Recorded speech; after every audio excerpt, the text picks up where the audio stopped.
ایک دفعہ سیدنا صدیق اکبر رضی اللہ تعالیٰ عنہ اور فاروق اعظم رضی اللہ تعالیٰ عنہ آپ کسی کمرے میں بیٹھے خلافت کے معاملات میں کوئی مشورہ کر رہے تھے،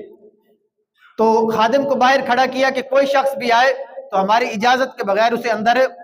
نہیں آنے دینا۔ اب ایک شخص آیا دوڑتا ہوا سیدھا ہی کمرے میں داخل ہو گیا،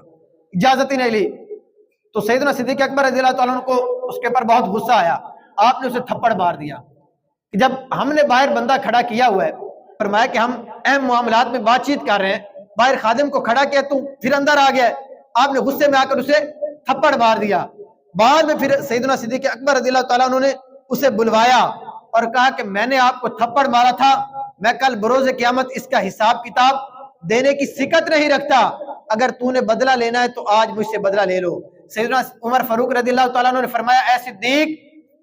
یہ جو امیر المؤمنین ہوتا ہے، خلیفہ ہوتا ہے، اس کا حق بنتا ہے کہ اپنی رعایا کو ادب سکھائے، آپ نے ادب سکھانے کے لیے تھپڑ مارا ہے، اس لیے بدلہ نہیں بنتا، کوئی قصاص نہیں ہے۔ لیکن صدیق اکبر رضی اللہ تعالیٰ عنہ نے فرمایا کہ کل قیامت کے دن اگر اللہ پاک کی بارگاہ میں اس شخص نے کھڑے ہو کر مجھ سے یہ سوال کر لیا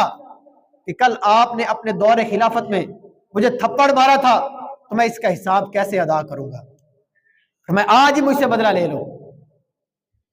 کیسے حکمران تھے یار، حالانکہ اس کو سکھانے کے لیے اس کی غلطی پر اس کو مارا تھا۔ آج ہمارے یہاں کیا ہوتا ہے،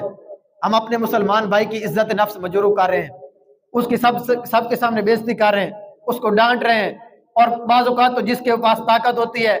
جو ہے وہ مالی لحاظ سے، بدن کے لحاظ سے، جسمانی لحاظ سے، وہ غریب کو، کمزور لوگوں کو مار بھی دیتا ہے، جان سے ہی مار دیتے ہیں۔ جن کو اللہ پاک نے کوئی دنیاوی منصب دیا ہے وہ اپنے منصب کا ناجائز فائدہ اٹھاتے ہوئے غریبوں پر ظلم بھی کرتے ہیں، جان سے ہی مروا دیتے ہیں۔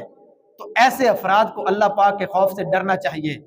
کہ اگر صدیق اکبر رضی اللہ تعالیٰ عنہ اتنا اللہ پاک کا خوف رکھتے ہیں، اور ایسے افراد پتہ ہے کیا ہوتا ہے، کل قیامت کے دن تو ان کے ساتھ جو ہونا ہے وہ ہونا ہی ہے نا، دنیا میں بھی بعض اوقات ایسے افراد عبرت کا نشان بنتے ہیں اور ان کا انجام بہت برا ہوتا ہے، اور یہ تڑپ تڑپ کر جو ہے وہ اللہ پاک کے عذاب میں گرفتار ہو کر اس دنیا سے جاتے ہیں، اور آخرت کے اندر جو ان کو سزا ملنی ہے وہ تو کل قیامت کے دن جب پہنچے گے نا، آنکھ بند ہوگی، پھر پتہ چلے گا کہ غریبوں پر ظلم کرنے کی سزا کیا ہوتی ہے۔ پھر اللہ تبارک و تعالیٰ کی لاٹھی جو ہے وہ جب ان کے اوپر چلے گی نا تو پھر اس وقت پتہ چلتا ہے۔ اللہ تبارک و تعالیٰ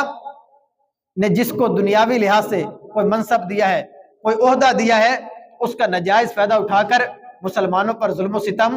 نہیں کرنا چاہیے، وگرنہ اللہ تبارک و تعالیٰ کے عذاب کے لیے تیار رہنا چاہیے۔ اللہ پاک ہمیں سمجھنے کی توفیق عطا فرمائے۔